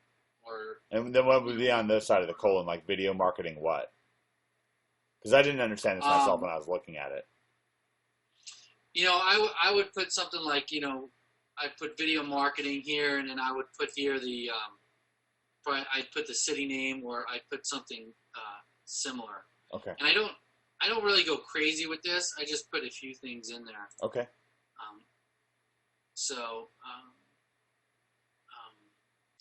Yeah. Or you can do something like this, like video marketing, and you could put green screen videos, or like holistic dentist, right? I put holistic dentist. I put mercury removal. Yeah. So it's kind of like this is what he is, and this is what he does. Got it. Something like that. Great. Awesome. That's very, very helpful. So then at some level, like actually getting the rankings, then like part of it's procedural and part of it's the citations, and then part of it's just flat out reviews that you're getting on Google Plus, Yelp, and these other review services. Is that correct? Yeah. And then also, whenever you do anything like if I do some article marketing, yeah, even in UAW, I'll put the citation, the address at the bottom of the article. All my YouTube videos has the citation on the bottom. So if I do social bookmarking, I'll put the citation in the bookmark. Okay, and the citation's the same thing every time, the exact address and the exact description, same thing every time.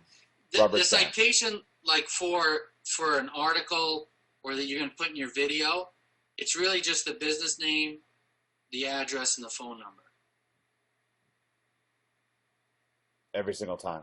Got it. Every single time. Where the description's more like if you're going to do, Yelp and Bing and Yahoo and Merchant Circle, where they actually give you an area to put in a description.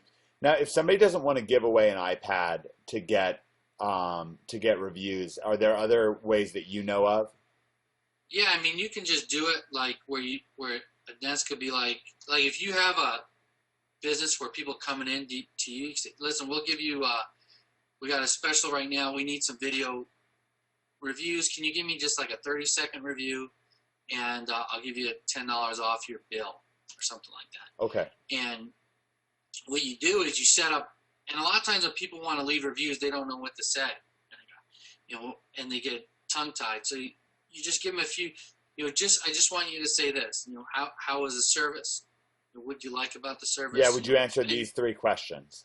Yeah, exactly. And it makes it so easy for them that they just do it. Another person, what we did was, he's more, he ships things out. People don't come to his place, but what we did was he sent out an email. He said, hey, every video review I get, I'm going to give out a $5 Starbucks card. Right.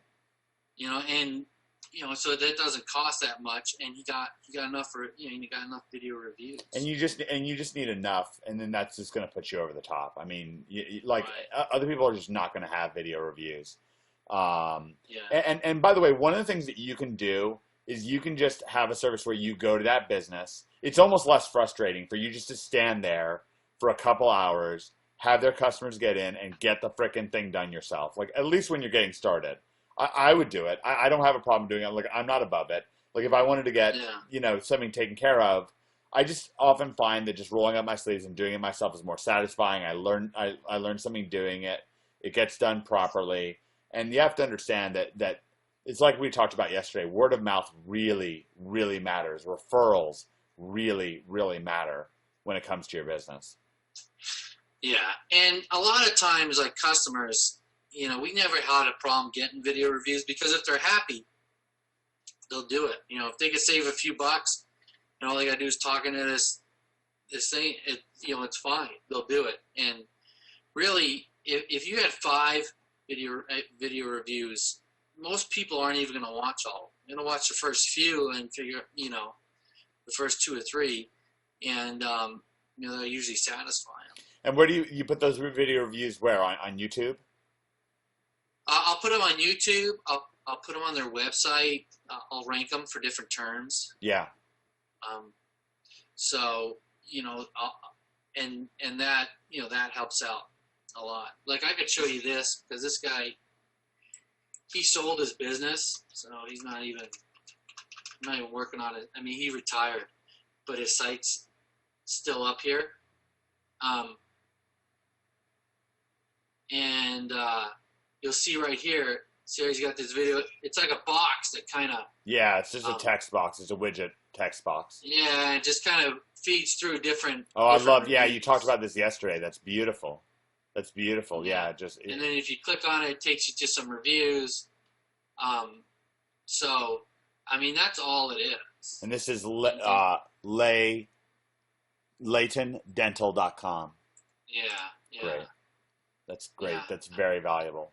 Very, very, very valuable. He's a different kind of dentist. He's a holistic dentist, and this site gets pretty involved. It's a pretty big site. But funny. But that's one of the things that ways to do it. That's killer. That's killer. I love that. That's very, very valuable. Okay, now what about ranking videos? Like you have a whole strategy that you use for ranking videos. What is it that you like to do? All right, I got a video here that I'll show you. Now this video isn't. I just kind of put this video together. Yeah. So it's not. If you want to rank for local, it's a lot easier than something like raspberry ketones. Yeah. In this video I just scraped. It's Dr. Oz talking about this ketone. But if I was going to rank a video, say for your personal injury, for Gary Kendall. Yeah. I would put here in a title, personal injury, Charlottesville. Yeah. Right, and I would in the YouTube videos, you can at least it's always worked for us. Is we can stack the keywords, meaning we can put it in there twice. So personal injury, charlatan, and then I'll do something related. Accident attorney, charlatan, or something like that. Charlatan, yeah. I'll put like a related term. Right. And a lot of times if I can fit it, I'll put that, then I'll put the number, then I'll put the other term. Oh, you put the phone number in the title. Oh, I bet. Yeah, because when it ranks, what they see in the search engines is they see the keyword then the phone number. Oh, that's killer. I love that. That's killer. So it just pops right up there. That's valuable. Yeah. And then what you're going to do is you're going to put the citation, which will be the business name, the address, the phone number. Right now, here's one thing. Before when you upload the video, it's very important that you put the keyword as the file name. Yeah. Yep. So don't upload it like whatever JPEG. It's you name that file, personal injury attorney, Charlottesville. Do you use hyphens or do you not use hyphens? No, I mean, I don't know. I just name the file. I just type it in. So it would just be one string, personal injury attorney, Charlottesville. Yeah. .mp4 or whatever. Okay, great.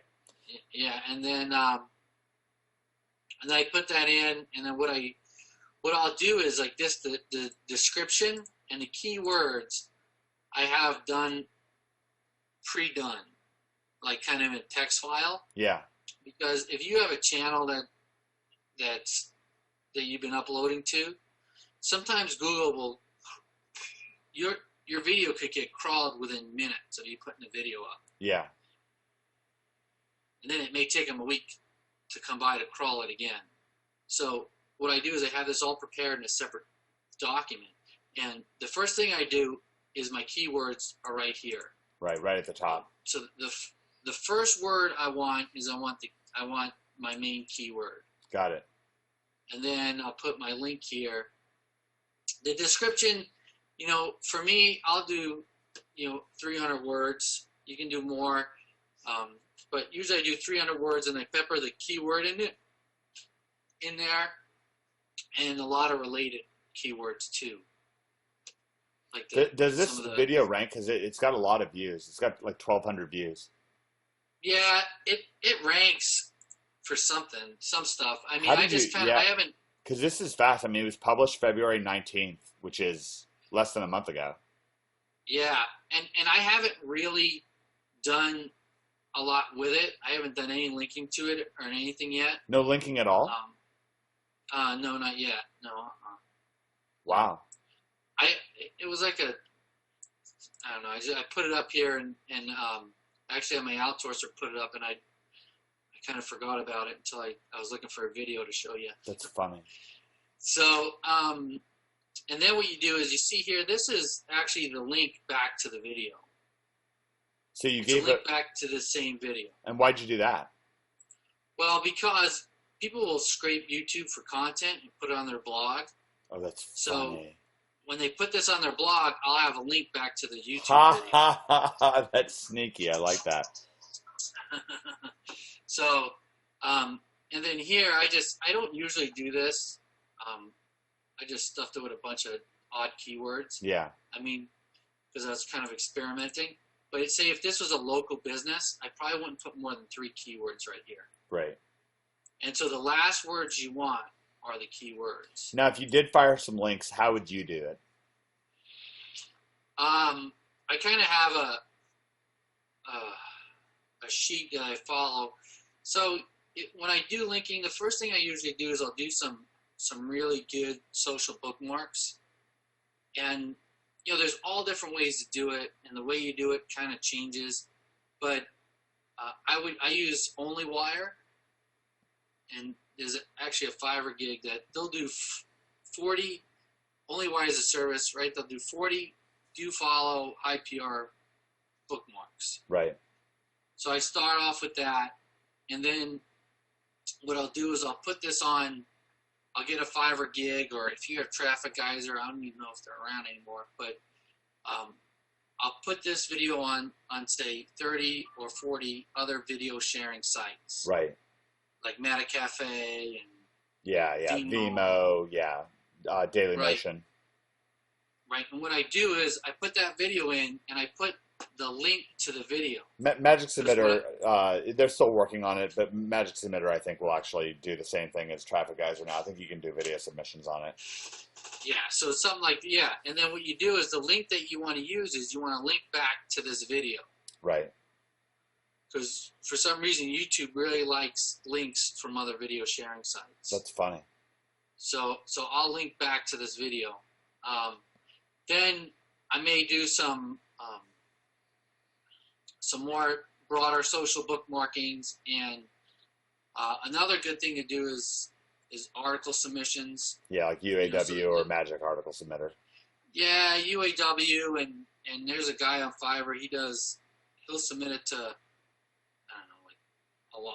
I think it's like 1,200 or something article directories.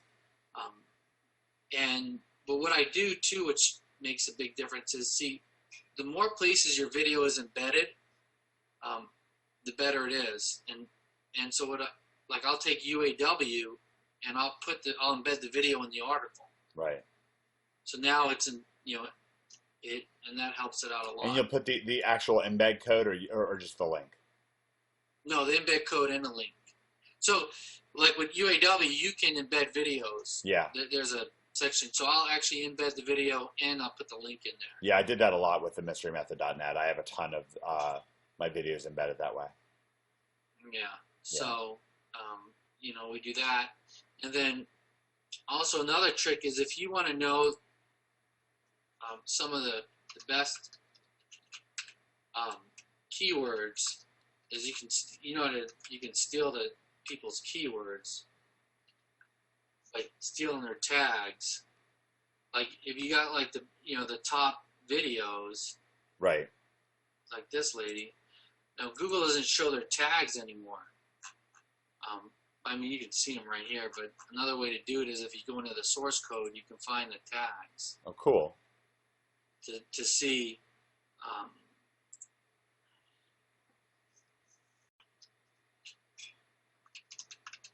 Hopefully it'll work. See keywords.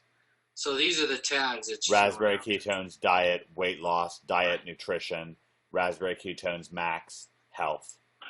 That's her. So if you're in a niche and there's someone that's just dominating that niche, right? You can find out and they're making money. You can find their keywords. So that's one way to find their keywords. So anyway, yeah. And there's a few other, and then what we do is we just do kind of less is more. We do a few things, see if it works, and if that doesn't work, we do it. We do a few more. Yeah. More things. Yeah, with SEO, I learned this lesson from Ken Giddens a long time ago before he passed away, and it's an old joke that he tells, but it's worthwhile. You may have heard me say this before, but maybe you haven't. Ken was really smart at SEO. He'd say, well, SEO is like this old story where there's two guys in the woods and bear comes along, angry bear, angry mama bear, or whatever, and the one guy immediately sits down and takes off his hiking boots and starts lacing up his running shoes, and the other guy says, well, what are you doing, man? You can't outrun a bear. It's a bear. And the guy with the running shoes says, who said anything about outracing a bear? He's just just gonna outrace his buddy. Right, I heard that before. Yeah, he's gonna outrace your friend. The idea is you don't want to if all you're trying to do is rank for Charlottesville, whatever cleaning service where it's just not competitive at all, you don't need the same stuff that you need to rank for NewYorkYankees.com, or to beat New York Yankees for their own keywords or whatever. Like you just do enough, and then you're number one, and you stop. Right. Yeah, and because you can throw a lot of money at it, and if you at first for one or two, it's not too bad, but if you're ranking 20 videos, you got to really. And if you have some of the services like Magic Submitter, and you can do a lot of that stuff right through Magic Submitter or UAW. Yeah. And different things like that. Yeah. And then the other thing that makes a difference is there's a site, and I know Greg said they're not accepting. How did you got 100 likes on that video? How did you do that? Well, that way I did this. This is what I did for that. So if you, Qzx899 Yeah, VAGEX.com. Yeah, you can get all kinds of likes and everything else. But they're not signing anyone up right now. Okay. So what they'll do is they'll give you likes, they'll give you views if you want, and they'll give you comments. Got it. So, actually, this one, some of these, but see how these comments are pretty lame? Yeah. All right. So,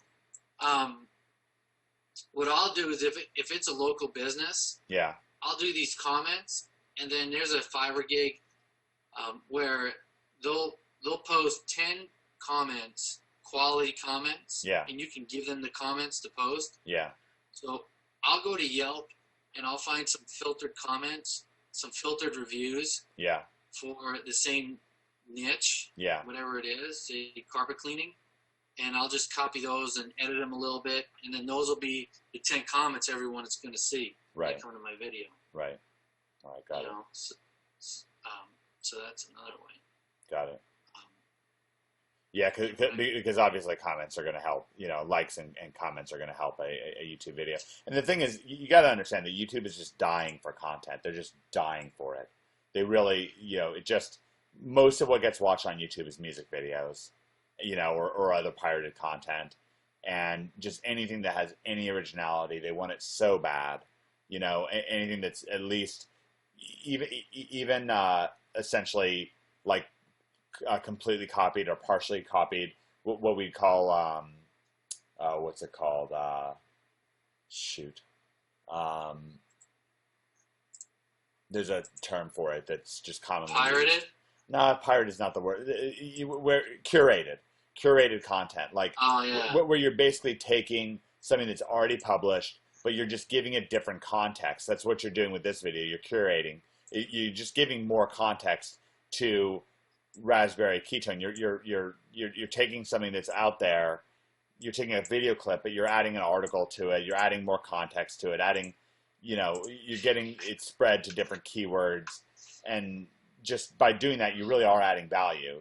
People find it and they like it. They're happy. So it's just can be worthwhile that way. Yeah, and this, like I said, this is just a video I kind of put up there as like as an experiment. But if I was really going to go after this, what I'd probably do is I'd make probably 5 or 6 videos on Raspberry Ketone. Yeah. I'd probably make it using that sparkle. Yeah. And I would I'd probably make them about 60 seconds, 90 seconds long. Yeah. And I would make the YouTube channel, I would make sure that it's, that's keyword optimized. Yeah. Yeah. Raspberry Ketones would be the name of it. Yeah. It's really important to keyword optimize your YouTube channel. If that's really what you're looking to do, if you're looking to be narrow, then just do it that way. And you just have to understand that with YouTube, they realize that the barrier to entry with just putting a video out in the first place is so high that they're really going to reward you. Like, if you do that, it's sort of like, what is it like? It's like, gosh, it's how do I explain this? It's like, I remember when I first started selling Pokemon, I could sell Japanese Pokemon cards that the kids just could not read. Literally, they couldn't read it. It just had the right picture for Pikachu or Charizard or whatever, and they would buy them, every last one, every last card that I had, at a premium. So it was worth it for me to fly all the way to Japan and buy Japanese Pokemon cards that kids in my town and kids all over America could not read, just because kids wanted Pokemon that much. It was just impossible to find Pokemon. And in the same way, with YouTube, they're so starved for content. They're starved for videos. There's a million, probably 1,000 articles get put on Google for every YouTube that gets put out there, or it might be 10,000 articles for every, because there's bloggers blogging and people spinning articles, and just all kinds of crap. People writing articles and posts on Facebook, and there's just such a small number of videos put out there that Google really incentivizes you. It's like with local listings. There's so little discipline and focus. You got this guy, I know Gary here spends boku bucks on his, on Yellow Pages and on all this kind of stuff. And, yet he just doesn't even have a claimed local page. So this is pervasive right now. Two real places where these are strategic hotspots where we can take advantage of them as internet marketers and really add a lot of value. Local and video, and especially when you cross local and video, then you're really talking, because you're just not much competition. Yeah, and video converts really, really well. Yeah. It's engaging. I think, there's all kinds of reports, but it really does converts really well. And another thing you can do, see, one client, what we did is we had, we shot here, I have a video guy I use, and we do green screen videos. Yeah. With an actor. Out here I can get an actor for $50, for the day. That's killer. So we'll shoot say 10 videos. Do you have your own green screen set up? Yeah. So we'll it's not hard. You can get a green screen pretty inexpensive. And so we'll shoot we'll shoot 10 green screen videos, and they're all like a minute and a half. So we'll take that video. That's one video. Right. Then what I'll do is I'll take the audio from that video. I'll put a different music background to it. Yeah. And we'll make a sparkle video from that audio. Yeah. Then we'll take another one. I'll take that audio again. I'll put different music, and I'll change the length, and I'll make a PowerPoint video out of it. Then I'll take that same thing, and I'll change the music and change the length, and I'll make it's Powtoons is another like type of video you can make, and we'll make one of those. What's it called? Powtoons? Let me see, Powtoons. Yeah, and so from that one video, I get 4 videos. Yeah, it's killer. So like where I'm at here, with my clients, we try to rank for the main city and then all the sub cities in San Diego. So if we want to rank in Carlsbad, Vista, Escondido, these smaller cities, we take that same audio and we'll make different videos out of it. That's killer. We'll set up, and the key too is you do have to set up different channels. I mean, Right. You don't have to, but I like to set up different channels. So Yeah, different YouTube channels. one channel will have all my Powtoons videos. The other one will have the live ones, and that way you don't have to worry about them being too close. Yeah, I like that. And again, YouTube is playing under very different rules than Google is. They're much more lax when it comes to duplicate content, much more lax when it comes to keyword stuffing, spamming links, all that stuff. Don't be afraid. Like the rule with blogs is be safe. The rule with YouTube is be aggressive. And it's just a different. It's true though. It's just different. Yeah. Like you're an NHB, so Greg is just as safe as can be with blogs, right? He's just careful. He's safe. He's just less is more. When in doubt, don't do it. When in doubt, be slower. All that stuff. But all those rules, you just flip the script on them. When it comes to YouTube, just go nuts. Go nuts. The spoils go to the aggressive in YouTube. It's how I have millions of views. I just have millions and millions of views on my videos. I have millions of views. I'm sure you have hundreds and thousands, if not millions yourself, Joe. And it's just easy. It's falling off a lot easy. And you do want to be careful with some stuff though, because it will shut your channel down. Sure. But like for me, like you may if you change the music and you may be able to put it on the same channel. But I would definitely, if you're gonna repurpose a video, I'd put it on different channels with whole different names and everything like that. But you can shoot links at it. You can do all kinds of things to it that you could not do with your website. Yeah, you'd never do it with your website. Yeah, that's really valuable. And I mean, I have one video. It was a ClickBank product, and I ranked the guy's video that he's one of his affiliate videos, and it makes me about $750 a month. So wait, what is this now? I had it was a ClickBank product. Yeah. And so he had videos and stuff in his member ClickBank affiliate pay membership site. Yeah. So I took one of his videos. I said, "Do you mind if I put this on my YouTube channel?" And he let me. This is some of his content? Yeah, it's his video. He made the video and everything. Is it a sales video or is it a content video?